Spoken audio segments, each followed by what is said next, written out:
খাজা গরিবে নওয়াজ এত বড় আল্লাহর মহান ওলি, ওনাকেও একজন মুর্শিদের হাতে নিজেকে সোপর্দ করতে হয়েছে। খাজা ওসমান হারুনি রাদিয়াল্লাহু আনহু, ঠিক কিনা? 18 বছর, দীর্ঘ 18 বছর উনি ওনার মুর্শিদের খেদমতে ছিলেন। উনি এর আগে শাইখুল হাদিস মদিনা থেকে পাশ করে উনি সার্টিফিকেট নিয়ে ওই সময় দরস করে এই শাইখুল হাদিস এবং আরো অন্যান্য বিষয়ে পড়ালেখা করে ওনাকে আল্লাহ রসুল নির্দেশ দিয়ে এই ভারতে পাঠান। সুবহানাল্লাহ বলেন।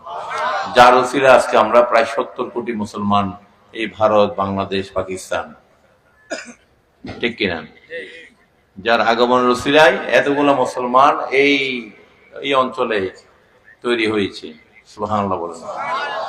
কোন কাঠমোল্লা ইসা, ফেতনাবাজ মোল্লা ইসা এখানে একজন মানুষকেও মুসলমান করতে পারেনি, কারণ ফেতনা করলে কেউ কখনো সেখানে আসে না, ঠিক কিনা? এরা বিধর্মীদেরকে বুকে জড়িয়ে তাদেরকে ভালোবাসা দিয়ে তাদের রোগ শোককে ঠিক করে দিয়ে তাদের মন জয় করেছে। এটা ক্ষমতা আল্লাহ তাদেরকে দিয়েছেন। সুবহানাল্লাহ বলেন, ঠিক কিনা? ভগবান রে কেবলা আলম এই পাহাড়ে জঙ্গলে অনেক মগ চাকমা এদেরকে ভালো করেছেন, পানি দিয়ে হাত বলিয়ে সুস্থ করে দিয়েছেন।